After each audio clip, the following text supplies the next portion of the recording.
Review विकास YouTube channel में आपका पुनः स्वागत है। दोस्तों, जैसा कि आप स्क्रीन पे देख पा रहे हैं, AWS D1.1 in Hindi an American national standard structural welding code steel. दोस्तों, सेशन शुरू करने से पहले आपको बता दें कि AWS D1.1 qualification of WPS का ये 7वां सेशन है। साथ ही दोस्तों, आप लोग को बता दें, जैसा कि आप स्क्रीन पर देख पा रहे हैं, सीरियल नंबर से 1 से लेकर के 11 तक जो भी टॉपिक है, इन सब टॉपिकों पर छोटे छोटे सेगमेंट में वीडियो बना करके अपने यूट्यूब चैनल के माध्यम से आप लोग के बीच में शेयर कर चुके हैं। तो चलिए दोस्तों, आगे बढ़ते हैं विदाउट डिले और हम बात करेंगे आज ऐसे रिड्यूस्ड सेक्शन टेंशन स्पेसिमेन के बारे में बात करेंगे। दोस्तों, लास्ट सेशन में हमने बेंड टेस्ट के बारे में बात कर लिया था। डिफरेंट मैकेनिकल टेस्ट में बेंड टेस्ट के बारे में बात कर लिया था हम। दोस्तों, इस सेशन में हम बात करेंगे रिड्यूस्ड सेक्शन टेंशन स्पेसिमेन के बारे में। तो दोस्तों, before testing the least width and corresponding thickness of reduced section shall be measured, the specimen shall B raptured under tensile load and the maximum load shall be determined. The cross section area shall be obtained by multiplying the width by the thickness. The tensile strength shall be obtained by dividing the maximum load by the cross sectional area. दोस्तों, figure 4.14 में देखेंगे कि कैसे reduce section test specimen का size क्या होता है, किसको टेस्ट करते हैं, और इसमें टेंसाइल टेस्ट हम ऑब्टेंड करते हैं। Shall be obtained by maximum load divided by cross section area से। साथ ही दोस्तों, हम इसके acceptance criteria for reduce section test की बात करेंगे। तो the tensile strength shall be no less than the minimum the specified tensile strength of the base metal use. अगर टेंसाइल स्ट्रेंथ की बात करेंगे दोस्तों, तो आपको बता दें कि डिफरेंट मटेरियल का जो टेंसाइल स्ट्रेंथ दिया हुआ है, अगर इंडियन स्टैंडर्ड की बात करें तो IS 2062 को अगर रेफ़र करते हैं तो उसमें दिया हुआ है कि इस मटेरियल का क्या यील्ड स्ट्रेंथ टेंसाइल स्ट्रेंथ दिया हुआ है, उसको हम रेफ़र करेंगे। साथ ही दोस्तों, आपको बता दें कि IS 2062 के ऊपर वीडियो बना करके छोटे छोटे सेगमेंट में आप अपने चैनल के माध्यम से आप लोग के बीच में शेयर कर चुके हैं। आप वहां जा कर के देख सकते हैं IS 2062 के बारे में। चलिए दोस्तों, आगे बढ़ते हैं और हम देखते हैं, जैसा कि आप देख पा रहे हैं, figure number 4.14 reduce section test specimen के बारे में। तो दोस्तों, देख पा रहे हैं आप, देखिए फिगर में दिखा है मशीन दीज एज में कट बाय थर्मल कट में है, उसको पार्ट में जो है इसमें देखिए डायमेंशन दिया हुआ है, ए दिया हुआ है, फिर स्पेसिमेन लेंथ दिया हुआ है, सेक्शन मशीन सेक्शन प्रिफाइड बाय मिलिंग दिया हुआ है, प्लेट का थिकनेस दिया हुआ है, प्लेट का थिकनेस विड्थ दिया हुआ है, और इसमें सी देखिए इसमें डिफरेंट दिया हुआ है। सी जो है थर्मल कट एज का डायमेंशन है। उसके बाद में जो हम मशीन कट किए उसका विड्थ दिया हुआ है W, फिर उसके बाद में जो हम इलोंगेशन लेंथ लिए उसका भी यहाँ पे दिया हुआ है मेजरमेंट। तो दोस्तों, अगर यूनिफॉर्म सेक्शन है तो उस टाइप का करेंगे। अगर 6GR स्पेसिमेन है तो देख पा रहे हैं machine to be minimum amount needed to obtain plane parallel face and over reduce section. अगर डिफरेंट सेक्शन की अगर बात करें, different type thickness of material की बात करें, अगर वेल्ड जॉइंट की हम बात करते हैं तो वहाँ पे जो मिनिमम थिकनेस ऑफ मटेरियल है, मैक्सिमम को मशीन्ड करके मिनिमम थिकनेस पर हम लाया जाता है। तो चलिए आगे बढ़ते हैं, हम देखते हैं कि जो फिगर दिया हुआ है इसके माध्यम से किसका क्या डायमेंशन होना चाहिए, प्रेफर डायमेंशन के बारे में हम बात करेंगे।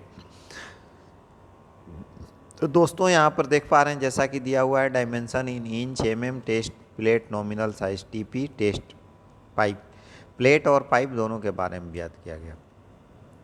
तो दोस्तों, अगर हम बात करें, यहाँ देखिए TP प्लेट थिकनेस अगर 25 mm लेस देन 25 mm है तब, दूसरा क्या है 25 mm से 38 mm तक है तब, और 38 mm या उससे ज़्यादा है तब। सिमिलरली अगर हम बात करें टेस्ट पाइप का तो 50 mm और 75 mm डायमीटर के बारे में दिया हुआ है, और उसके बाद में 150 mm और 200 डायमीटर और लार्जर साइज के बारे में दिया हुआ है। तो दोस्तों, चलिए हम जिक्र करते हैं एक एक करके। जैसा कि आपने देखा है, ए जो दिया हुआ है लेंथ ऑफ रिड्यूस सेक्शन है, एल ओवरऑल लेंथ है, मिनिमम ए नोटेशन दिया हुआ है। दोस्तों ने ए का मीनिंग यहाँ अगर जाते हैं तो देखते हैं, it is desirable it possible to make the length of the grips cross section enough large to allow the specimen to extend into the grip a distance equal to 2/3 और more the length of the grip।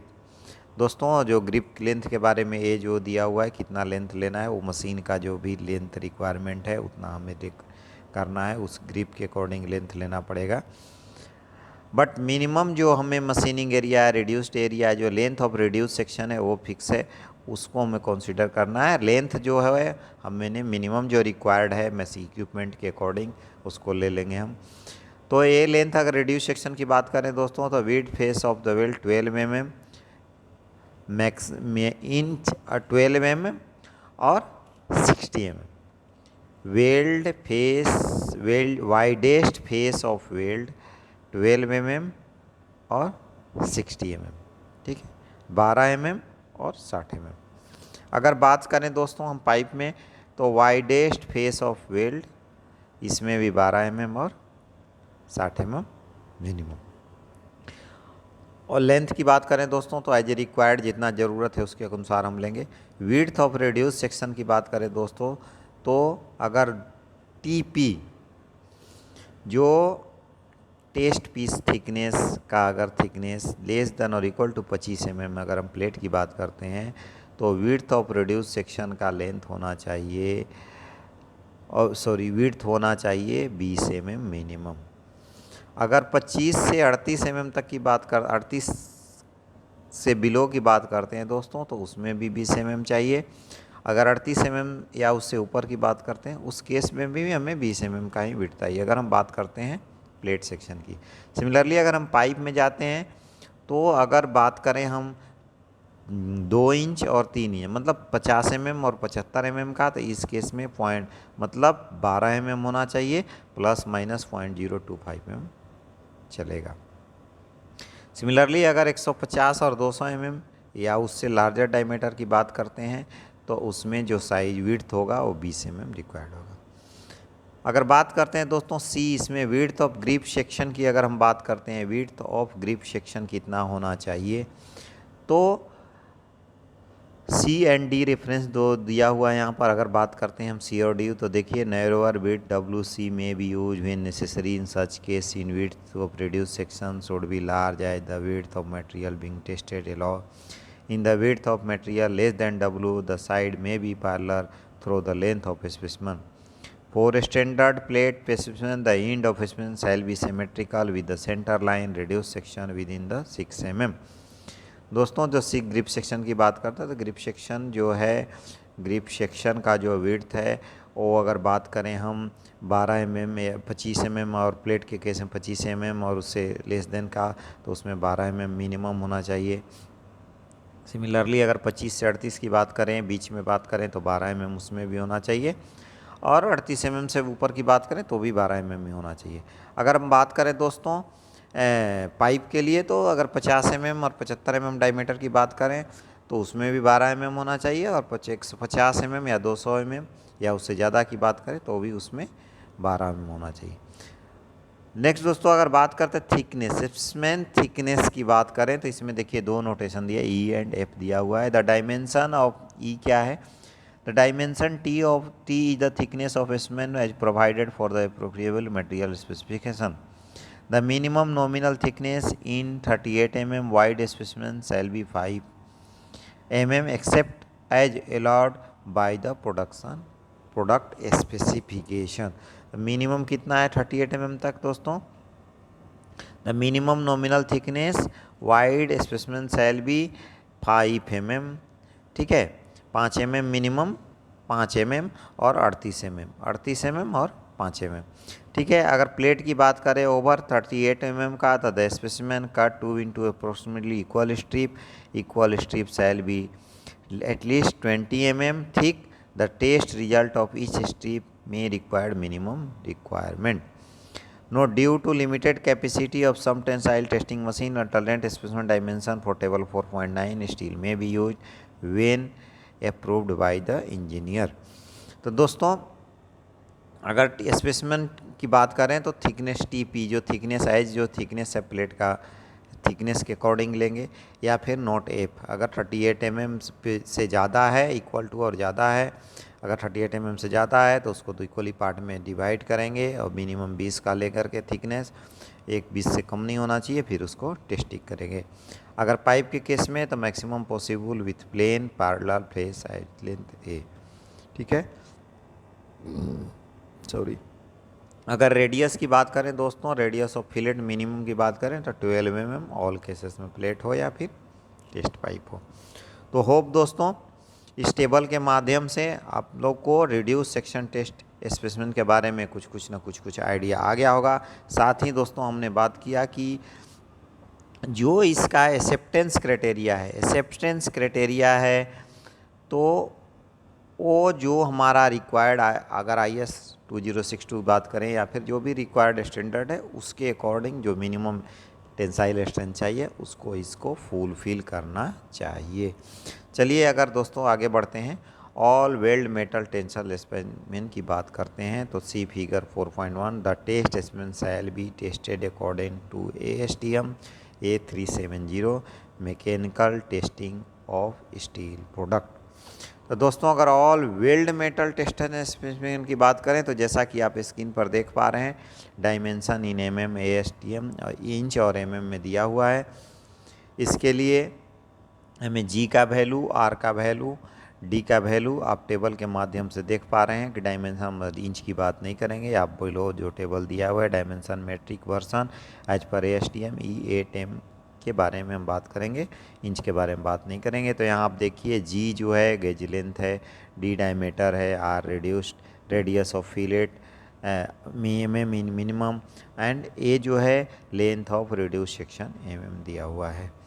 तो दोस्तों से अगर standard specimen की बात करें, small size specimen and proportional to standard specimen की बात करें, तो अगर स्टैंडर्ड स्पेसिमेन की बात करते हैं दोस्तों तो गेज लेंथ जो इसमें होता है 62.5 या ±0.1 होना चाहिए गेज लेंथ की अगर बात करें। अगर नॉमिनल डायमीटर की बात करते हैं पहले दोस्तों, तो स्टैंडर्ड जो स्पेसिमेन है उसमें नॉमिनल डायमीटर 12.5 mm राउंड होना चाहिए। अगर स्मॉल या रिड्यूस सेक्शन की बात करें तो 9 mm राउंड और 6 mm राउंड होना चाहिए। दोस्तों अगर गेज लेंथ की बात करें तो तीनों में अलग अलग है। अगर गेज लेंथ की बात करें हम स्टैंडर्ड स्पेसिमेन में तो 62.5 ±0.1 mm होना चाहिए। अगर स्मॉल साइज स्पेसिमेन की बात करें प्रोपोर्शनल टू स्टैंडर्ड का तो 45.0 ±1 होना चाहिए। और 6 mm राउंड की बात करें तो 30.0 ±0.1 होना चाहिए। अगर डायमीटर की बात करें दोस्तों तो 12.5 ±12.5 ±2 mm होना चाहिए स्टैंडर्ड के केस में। अगर रिड्यूस की बात करें तो 9 mm के केस में, 9 mm के केस में दोस्तों 9.0 ±0.1 mm और 6 mm के केस में 6 mm ±0.1 mm। दोस्तों अगर रेडियस की बात करें, रेडियस ऑफ फिलेट मिनिमम की बात करें तो यहाँ देखिए 12 mm 12.5 के केस में 10 mm होना चाहिए, 9 mm के केस में 8 mm, 6 mm के केस में 6 mm। साथ ही दोस्तों अगर बात करें length of reduce section mm का मिनिमम कितना होना चाहिए, स्टैंडर्ड स्पेसिमेन के केस में 75 mm होना चाहिए। अगर small size specimen proportional to standard की बात करें तो 9 mm के केस में 54 mm और 6 mm के केस में 36 mm होना चाहिए। दोस्तों साथ साथ आप देखिए यहाँ कुछ नोटेशन दिया हुआ है जिसका हम जिक्र करते हैं। तो द रिड्यूस सेक्शन में have gradual taper from the end toward the corner with the end not more than 1% larger in diameter than the center of controlling dimension। reduced section tapered होना may have gradually taper हो सकता है, may be, ठीक है, sure should भी नहीं है, may। it desire the length of reduced section may increase to accommodate the extendmeter of any convenient gauge length reference mark the measured elongation should be spaced as the indicated gauge length. जो reduce section है दोस्तों length वो increase हो सकता है requirement पे, अगर कहीं ज़रूरत ऐसा पड़ा, मशीन का रिक्वायरमेंट है, ग्रिप प्रॉपरली नहीं है तो उस केस में दोस्तों गेज लेंथ मेरा जो रिड्यूस सेक्शन का लेंथ बढ़ सकता है। द गेज नोट कुछ दिया हुआ है दोस्तों, अगर आगे बढ़ते हैं यहाँ देखते हैं तो the gauge length of fillets shall be as shown but the end may be any form fit to the holder of the testing machine in such way that the load shall be axial. If the end are to be held wedge grip, it is desirable, if possible, to make the length of grip section greater enough to allow the specimen to extend into the grip equal to 2/3 और मोर length of the grip.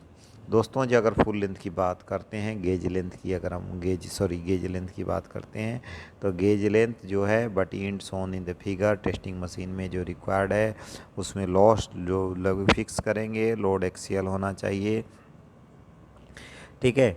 और साथ में extend grip जो है grip से 2/3 2/3 और मोर 2/3 और equal length में ग्रिप से होना चाहिए। चलिए दोस्तों आगे बढ़ते हैं। अगर हम बात करते हैं सिमिलरली माइक्रो टेस्ट की बाद में माइक्रो ईच की बात करते हैं तो the weld test specimen shall be prepared with a finish suitable for micro etch examination. A suitable solution shall be used for etching to give a clear definition of weld. तो दोस्तों जो weld specimen है, weld test specimen है, micro etch के लिए suitably उसको prepared होना चाहिए, क्लियर होना चाहिए। उसके अकॉर्डिंग जो सॉल्यूशन जो यूज हुआ है चीज़ ऐसा होना चाहिए कि वो क्लियरली हमें दिखाई दे कि वेल्ड स्पेसिमेन वेल्ड जो है वो क्लियरली विजिबल हो। अगर बात करते हैं दोस्तों एक्सेप्टेंस क्राइटेरिया का तो criteria for micro etch test for acceptable qualification the test specimen when inspected visually shall conform the following requirement। अगर माइक्रो इच कर रहे हैं दोस्तों तो जो टेस्ट स्पेसिमेन है उसका विजुअली क्या क्या रिक्वायरमेंट होना चाहिए। चलिए आगे बढ़ते हैं और देखते हैं। तो PJP groove weld the actual weld size shall be equal or greater than the specified weld size. अगर partial joint penetration groove weld की बात करें दोस्तों तो जो इचिंग के बाद जो वेल्ड साइज है वो जो स्पेसिफाइड वेल्ड साइज है उतना होना चाहिए, उससे ज़्यादा होना चाहिए। Fillet weld shall have fusion to the root of the joint but not necessary beyond. अगर फिलेट वेल्ड की बात करते हैं तो हम रूट का फ्यूजन प्रॉपरली होना चाहिए, उससे ज़्यादा हो चाहे नहीं हो बट रूट का फ्यूजन होना चाहिए। Next minimum leg size shall meet the specified fillet weld size. अगर फिलेट वेल्ड में ही बात करते हैं तो लेग साइज जो रिक्वायर्ड लेग साइज है उसको फॉलो करना चाहिए। The PJP groove weld and fillet weld shall have the following. अगर पीजेपी वेल्ड की बात करते हैं और पीजेपी ग्रूव वेल्ड की बात करते हैं दोस्तों तो उसमें क्या होना चाहिए, क्रैक नहीं होना चाहिए, no crack. Thorough fusion between adjacent layer or weld metal between weld metal and base metal में प्रॉपरली फ्यूज होना चाहिए। Weld profile conforming the specified detail but with none of variation prohibited in 5.24। दोस्तों आपको पहले बता चुके हैं जो हम 5.24 जो फैब्रिकेशन चैप्टर है उसका रिगार्डिंग वीडियो बना करके आप लोग के बीच में हम शेयर कर चुके हैं। तो वहाँ पे हम 5.24 को ऑलरेडी हम जिक्र कर चुके हैं, आप वहाँ से देख सकते हैं कि 5.4 में पीजेपी के अकॉर्डिंग वेल्ड प्रोफाइल क्या होना चाहिए उसको फॉलो करना चाहिए। No undercut exchanging 1 mm। अगर अंडरकट की बात करते हैं दोस्तों तो 1 mm से ज़्यादा नहीं होना चाहिए। तो दोस्तों ये रही एक्सेप्टेंस क्राइटेरिया के बारे में। नेक्स्ट दोस्तों अगर बात करें हम रीटेस्ट के बारे में कि अगर एक्सेप्टेबल नहीं है तो रीटेस्ट होगा, अगर एक्सेप्टेबल नहीं है तो रीटेस्ट होगा। तो रीटेस्ट किस केस में हम कर सकते हैं, if any one specimen of all these tested fail to meet the test requirement, to retest for particular type of test specimen may be performed with a specimen cut from the same WPS qualification material. The result of what test specimen shall meet the test requirement for material over 38 mm thick. Failure of a specimen shall require testing of all specimen of same type from 2 additional location in the test material. दोस्तों अगर एक fail हुआ तो similarly उसी WPS से कोई दूसरा test specimen ले करके हम उसको क्वालिफाई किया हुआ मटेरियल को टेस्ट कर सकते हैं। अगर वो भी फेल कर गया रिक्वायरमेंट को होना चाहिए या फिर उसको स्पेसिमेन टेस्ट टाइप से एडिशनल उसमें दो हम एडिशनल जो लोकेशन है, जो दिया स्पेसिफाइड लोकेशन है, उसमें 2 एडिशनल लोकेशन से फिर हम मटेरियल को लेंगे और उसका हम रीटेस्ट करेंगे। तो होप दोस्तों आप लोग को मैं reduce section test specimen acceptance criteria for reduce section test plate और पाइप की बात करें, साथ में हमने वेल्ड का जिक्र किया और वेल्ड मेटल स्पेसिमेन के बारे में बात किया और मटेरियल के बारे में बात किया और वेल्ड के बारे में बात किया टेंशन स्पेसिमेन के। साथ ही दोस्तों हमने वेल्ड का माइक्रो ईच टेस्ट के बारे में बात किया। तो होप आप लोग को इसके बारे में कुछ ना कुछ आइडिया आ गया होगा। चलिए आगे बढ़ते हैं और हम बात कर रहे हैं अभी CJP groove weld for non tubular connection. See table 4.21 the requirement for qualification of WPS of CJP weld for non-tubular connection. See figure 4.9 to 4.1 to procreate test plate। दोस्तों तो आप CJP groove weld for non tubular connection की बात करते हैं complete joint penetration का, तो ये हमने फिगर 4.21 को ऑलरेडी और फिगर 4.9 से 4.11 को ऑलरेडी हम आप लोग के बीच में एक्सप्लेन कर चुके हैं कि कहाँ से हमें टेस्ट क्या रिक्वायरमेंट है, क्वालिफिकेशन ऑफ WPS का क्या रिक्वायरमेंट है, WPS क्वालिफाई करना है तो क्या रिक्वायरमेंट है, और साथ में अगर हमें टेस्ट प्लेट लेना है, टेस्ट प्लेट से क्या सेक्शन लेना है, कितना किस रेडियस सेक्शन का क्या ज़रूरत है, कितना हम कौन सा बेंड टेस्ट के लिए ज़रूरत है, वो हमने ऑलरेडी जिक्र कर चुके हैं। चलिए आगे बढ़ते हैं दोस्तों, कॉर्नर ऑफ टी ज्वाइंट की बात करते हैं। तो test specimen for groove weld in corner or T shall be butt joint have the same groove configuration as the corner or T joint to be use for construction except depth of groove need not exceed 25 mm। अगर T corner joint की अगर बात करते हैं दोस्तों, तो test specimen को लेंगे उसी उसी बट ज्वाइंट से लेंगे जिसको हमें टेस्ट करना है, जो कॉन्फ़िगर कर रहा है उसी से लेंगे, लेकिन उसका जो लेंथ है वो ग्रूव वेल्ड का वो 25 mm से ज़्यादा नहीं होना चाहिए। नेक्स्ट दोस्तों आगे बढ़ते हैं और हम बात करेंगे अभी PJP partial joint penetration groove weld for non tubular connection. तो दोस्तों अगर हम बात करते हैं partial joint penetration weld for non tubular connection का, तो type and number of specimen to be tested. अगर हम बात करते हैं टाइप का और नंबर ऑफ टेस्ट स्पेसिमेन का, तो the type and number of specimen that shall be tested to qualify WPS are shown in figure 4.3. A sample of weld shall be made using the type of groove sign of WPS to be used in construction, except the depth of the groove need not exceed 25 mm. For micro each test required below any steel of group 1, 2, 3 of table 3.1 may be used to qualify the weld size of any steel or combination of steel in those group. If the PJP groove weld in the used to corner T or joint, the butt joint shall have temporary restrictive plate in the plan of the square face to simulate the joint configuration. The sample weld shall be tested as follow। दोस्तों कितना number of peace लेना है, किधर से लेना है, कितना groove होना चाहिए, तो ऑलरेडी हमने टेबल 4.3 में डिस्कस कर चुके हैं। The qualification of WPS chapter pre qualification of WPS में टेबल नंबर 4.3 यानी क्वालिफिकेशन ऑफ इसी चैप्टर के सेगमेंट में हमने खासकर दूसरा या तीसरा फर्स्ट या सेकंड सेशन में हमने डिस्कस कर चुका है। साथ में आपको बता दें जो group of steel 1, 2, 3 table number 3.1 जो दिया है pre qualification of WPS chapter number 3 में ऑलरेडी हम इस टेबल को आप लोग के सामने डिस्कस कर चुके हैं अपने चैनल के माध्यम से। आप वहां से टेबल नंबर 3.1 को रेफ़र कर सकते हैं। दोस्तों चलिए आगे बढ़ते हैं। Well size verification by micro etch की बात करते हैं। तो for WPS which conform in all respect to clause 4 3 micro each section specimen shall be prepared to demonstrate that the designated weld size obtained from the requirement to meet।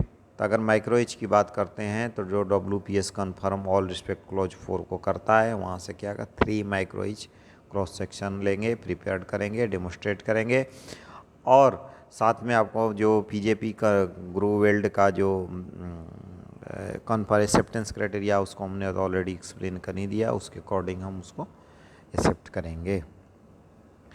दोस्तों आगे बढ़ते हैं, verification of CJP groove weld WPS by macro etch. अगर verification of complete joint penetration macro etch के द्वारा कैसे करते हैं, तो when WPS has been qualified for CJP groove weld and is applied to the welding condition of PJP groove weld, 3 micro cross section test specimen shall be required to demonstrate that a specific weld shall be equal to or exceeded। दोस्तों जो complete joint penetration की अगर बात करते हैं तो वहाँ 3 micro जो 3 वहाँ से हम माइक्रो ईच के लिए स्पेसिमेन लेंगे, वहाँ पे हम टेस्ट करेंगे कि जो ज्वाइंट है वो फुल पेनिट्रेशन ज्वाइंट है कि नहीं है। जो एक्सेप्टेंस क्राइटेरिया है हमने ऑलरेडी तो उसको डिस्कस कर ही चुके हैं आप लोग के बीच में। नेक्स्ट दोस्तों अगर बात करें other WPS verification bye micro each, अगर बात करेंगे तो अदर डब्ल्यूपीएस वेरिफिकेशन की बात करें तो if a WPS is not covered by 4.1.2 or 4. अगर दोनों 4.11.3 or if the welding condition do not mean pre qualified status or it's is not use to tested for CJP weld in butt joint, then the sample joint shall be prepared and the first operation shall be make a micro each specimen to determine the weld size of the joint। अगर दोस्तों अगर हमें verification WPS का करना है जो 4.11, 4.112 और 3 में जो नहीं किया गया उसके लिए हमें सिंपल प्रिपेयर्ड करना है। First operation shall be make micro test, पहले सिंपल प्रिपेयर्ड करेंगे उसके बाद में हम उसको टेस्टिंग करेंगे। Then the excess material shall be machine off bottom side of the joint to the thickness of the weld size, tension and bend test specimen shall be prepared to test perform the required of CJP groove weld C4.10। दोस्तों तो उसको अगर हम बात करें other verification bye micro etch की बात करें तो डब्ल्यूपीएस में जो सीजेपी का वेरिफिकेशन जो 3 और 4.11.2 और 3 में नहीं दिया है उसको वेरीफाई करेंगे। जो भी other tension bend test requirement है उसको हमने ऑलरेडी जिक्र कर चुका है, उसके अकॉर्डिंग हम प्रोसीड करेंगे। नेक्स्ट अगर दोस्तों चलिए आगे बढ़ते हैं और हम बात करेंगे फ्लेयर ग्रूव वेल्ड के बारे में। तो दोस्तों the effective weld size of qualified flare groove weld shall be determine the following. अगर फ्लेयर ग्रूव वेल्ड की बात करें तो इफेक्टिव साइज उसका कैसे डिटरमाइन होता है, तो चलिए देखते हैं कैसे डिटरमाइन होता है। तो the test section shall be use to verify that the effective weld size is consistently obtained. Test size से हम क्या ऑब्टेंड करेंगे कि जो वेरीफाई करेंगे कि ये जो टेस्ट सेक्शन से कि कंसिस्टेंसी जो वेल्ड का जो है कंसिस्टेंसी को हम वेरीफाई करेंगे। दूसरा क्या करेंगे, for given the set of WPS condition के सेट ऑफ डब्ल्यू कंडीशन के अकॉर्डिंग इफ द कॉन्ट्रैक्टर है demonstrate the concept the production of larger effective size of weld than shown in table 2.1 the contractor may establish such larger effective weld size by qualification. अगर table 2.1 में जो जिक्र किया हुआ है दोस्तों, अगर उसके बारे में बात करें तो वो उसको मतलब कॉन्ट्रैक्टर को वेरीफाई कराना पड़ेगा। साथ ही दोस्तों आपको बता दें कि जो टेबल नंबर 2.1 है ये जो AWSD 1.1 का जो सेकेंड नंबर चैप्टर है इसके ऊपर हमने अभी तक कोई भी वीडियो नहीं बनाया है, कोई भी सेगमेंट में हमने वीडियो नहीं बनाया है। फर्दर हम इस चैप्टर को कंप्लीट होने के बाद में हमने इंस्पेक्शन टारगेट किया है कि इंस्पेक्शन जो चैप्टर है उसके हम डेमोस्ट्रेट करेंगे, उसमें हम सेगमेंट वाइज जाएंगे। साथ ही किसी दोस्त का बीच में रिक्वायरमेंट आ गया कि दोस्तों थोड़ा सा IRS B1 2000 पर वीडियो बनाइए, तो दोस्तों ठीक है, इस हम तो मेरा तो ये सफ़र जारी ही रहेगा आप लोग के साथ, धीरे धीरे छोटे छोटे सेगमेंट में वीडियो बनाते ही रहेंगे। तो दोस्तों इस सेगमेंट के ख़त्म होने के बाद में अगर AWS जो अभी क्वालिफिकेशन ऑफ WPS के बाद हमने टारगेट किया इंस्पेक्शन के बाद में हम इस चैप्टर जो सेकंड नंबर चैप्टर है उसके ऊपर जाएंगे। थर्ड क्या है दोस्तों, qualification required by two shall consist the section of reduced member nominal to the axis at the middle length the end of weld section shall be number of combination of material size representative large use in the contractor in construction. जो qualification required by two है, जो दूसरा हम follow करेंगे दोस्तों, उसको हम जिक्र करेंगे। इट्स बेटर होगा कि हम फ्लेयर वेल्ड को टेबल के यहाँ कुछ ज़्यादा दिया नहीं हुआ है या मेंशन नहीं किया हुआ है, हम टेबल 2.1 के माध्यम से आगे एक्सप्लेन करेंगे। नेक्स्ट दोस्तों हम बात चले आगे बढ़ेंगे और हम अभी fillet weld for tubular and non tubular connection के बारे में बात करेंगे। दोस्तों हम अभी ग्रूव वेल्ड सीजेपी और पीजेपी के दोनों ट्यूबुलर और नॉन ट्यूबुलर के बारे में जिक्र कर चुके हैं। एक्सेप्टेंस क्राइटेरिया के बारे में, डब्ल्यूपीएस वेरिफिकेशन, टेंशन सब टेस्ट के बारे में कर दिया। अभी फिलेट वेल्ड के बारे में हम बात करते हैं। तो दोस्तों type and number of specimen की हम पहले बात करेंगे। Fillet weld for tubular and non tubular connection में type and number of specimen की बात करेंगे। तो type and number of specimen के बारे में हम ऑलरेडी 4.4 टेबल नंबर 4.4 में ऑलरेडी हम जिक्र कर चुके हैं। अगर फिर आगे आएगा तो हम जिक्र करेंगे, लेकिन आपको बता दें इस सेशन के शुरू में ही सेकेंड या थर्ड में हम type and number of test specimen के बारे में ऑलरेडी डब्ल्यूपीएस का जो रिक्वायरमेंट है उसके बारे में हम जिक्र कर चुके हैं। Sorry, except the allowable elsewhere in clause 4 the type and number of specimens shall be tested to qualify a single pass fillet weld multiple pass fillet WPS are shown in table 4.4. qualification testing may be either single pass fillet bar or multi pass fillet for both weld। दोस्तों type and number के बारे में जिक्र कर चुके हैं 4.4 में। अगर आगे चलिए बात करते हैं फिलेट वेल्ड टेस्ट के बारे में। अभी फिलेट वेल्ड टेस्ट के बारे में हम बात करेंगे। तो ये fillet weld T joint shown in figure 4.19, figure 4.9 को हम आगे बढ़ के देखेंगे। फॉर प्लेट और फिगर 4.2045 डिटेल ए और बी, ये दोनों फिगर को आगे हम देखेंगे। Shall be made for each WPS and position to be use to construction. Testing is required for the maximum single size pass fillet weld and minimum size multiple pass fillet weld use in construction. जो मेरा requirement है उसके according हम single pass और multiple के according हम testing करेंगे। These two fillet weld test may be combined in a single test weldment or assembled और individually qualified as stand alone qualification. दोस्तों ये जो दोनों वेल्ड टाइप है, आइदर हम एक प्लेट में भी कर सकते हैं या दोनों अलग अलग भी कर सकते हैं। But each weld made shall be cut perpendicular to the direction of welding as location shown in figure 4.19 और figure 4.20 as applicable।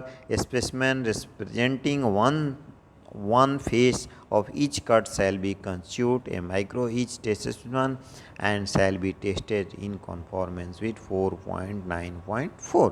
तो 4.9.4 में ऑलरेडी हमने एक्सप्लेन कर चुके हैं दोस्तों कि हमें माइक्रो ईच करेंगे फिलेट वेल्ड का, तो हमें क्या क्या देखना है, क्या क्या देखना है, किस किस को अगर उसको फुलफिल करेगा इच आफ्टर ईचिंग के बाद जो वेल्ड फेस होगा वो। चलिए आगे बढ़ते हैं, हम फिगर की जिक्र करते हैं। जैसा कि आप देख पा रहे हैं table figure number 4.19 fillet weld soundness test for WPS qualification. यहाँ देखिए माइक्रो ईच टेस्ट स्पेसिमेन, एक साइड सिंगल पास है, दूसरे साइड क्या है मल्टीपल पास है। सिंगल में एक ही में सिंगल पास भी है और मल्टीपल पास भी है, एक ही टेस्ट स्पेसिमेन में दोस्तों। एक साइड सिंगल है, एक दूसरे साइड मल्टी पास है।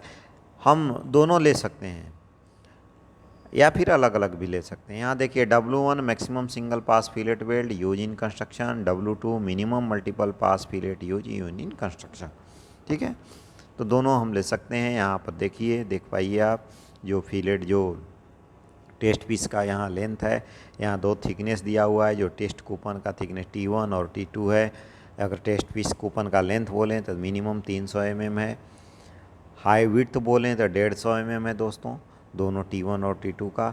जो कट सेक्शन करना है देखिए 2 साइड से डिस्कार्ड करना है और मिडिल सेक्शन से हमें 100 mm का लेना है, मतलब 50 mm बहुत साइड से हमें डिस्कार्ड कर देना है उसको। उसके बाद में हमें फेस को माइक्रो इच करना है। यहाँ W1 फिलेट साइज देख सकते हैं आप, W1 W2 जो बहुत साइड जो है वो रिक्वायरमेंट है उसके अकॉर्डिंग हम वेल्डिंग करेंगे, रिक्वायरमेंट के अकॉर्डिंग। साथ ही दोस्तों जैसा कि बताया एक में भी कर सकते हैं, हम अलग अलग भी कर सकते हैं। तो चलिए दोस्तों आगे हम बढ़ेंगे और बात करेंगे किस थिकनेस का अगर प्लेट साइज है तो उसमें मिनिमम वेल्ड साइज कितना होना चाहिए, और जो फ्लेट साइज की बात करें T1 T2 तो वेल्ड साइज कितना होना चाहिए। साथ ही दोस्तों आप देख पा रहे हैं जैसा कि हम इंच की जिक्र नहीं करेंगे, मिलीमीटर में जाएंगे, आगे बढ़ेंगे। फिगर 4.19 फिलेट वेल्ड साउंड है, WPS क्वालिफिकेशन के बारे में है दिया हुआ है। Where the maximum plate thickness use in production is less than the value shown in above the maximum thickness of production piece may be substituted for T1 and T2। तो दोस्तों अगर सेम का है तो कंस्ट्रक्शन में लेंगे, या फिर T1 और T2 को अगर ज़्यादा थिकनेस है तो T1 और T2 को सब्स्टिट्यूट में लेकर के हम करेंगे। The maximum plate thickness in production is less than the value shown in figure. अगर इस फिगर में दिया हुआ है अगर उससे कम है तो T1 और T2 को सब्स्टिट्यूट में लेंगे। तो दोस्तों देखिए यहाँ मिलीमीटर की बात करते हैं। अगर T1 T2 मिनिमम 6 mm है, 5 mm है तो वेल्ड साइज 3 mm होगा। अगर 12/5 है तो 5 mm होगा, 20/6 है तो 6 mm होगा, 25/8 है तो 8 है, 25/10 है तो 10 है, 25/12 है तो 12 है, 25/16 है तो 16 है, 25/20 है तो 20 है, 25/25 है तो ग्रेटर देन। दोस्तों देखिए आपको ध्यान रखना होगा कि जो मिनिमम थिकनेस है उसी के अकॉर्डिंग मेरा फिलेट वेल्ड होता है। जो मिनिमम थिकनेस के अकॉर्डिंग ही हम लेकर के फिलेट वेल्ड को आगे बढ़ेंगे। चलिए दोस्तों आगे बढ़ते हैं और हम बात करते हैं, जैसा कि आप देख पा रहे हैं सिमिलरली अगर पाइप की बात करें तो आप देख पा रहे हैं माइक्रो चीज स्पेस में पाइप टू पाइप असेंबली की बात करें तो देखिए यहाँ पर पाइप टू पाइप असेंबली दिया हुआ है। 75 mm 75 mm का है और 75 mm का लेंथ का है, दोनों 75 लेंथ का है। डिफरेंट डाया है एक दूसरे के अंदर इंसर्ट किया हुआ है। 1F rotated, 2F rotated and 4F different section में दिया हुआ है। अगर दोस्तों आप देख पा रहे हैं कि अगर ये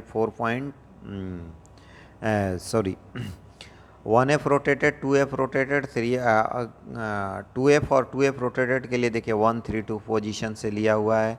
स्टार्ट एंड स्टॉप इंड को कंसीडर करेंगे वहाँ देखिए। और अगर बात करें 4F और 5F का देखिए टॉप 1 2 3 4 लिया हुआ है, ऐसे करके 4 स्पेसिफिकेशन लिया हुआ है। सी टेबल 4.1 फॉर पोजीशन रिक्वायरमेंट। तो टेबल 4.1 में हमने ऑलरेडी एक्सप्लेन कर चुके हैं कि किस पोजीशन में कहाँ से हमें टेस्ट स्पेसिमेन लेना है, वहीं से टेस्ट स्पेसिमेन को लेकर के हम टेस्ट करेंगे। Pipe shall be sufficient thickness to prevent melt through. दोनों पाइप का सफिशिएंट थिकनेस होना चाहिए कि जो कि मेल्ट थ्रो नहीं हो।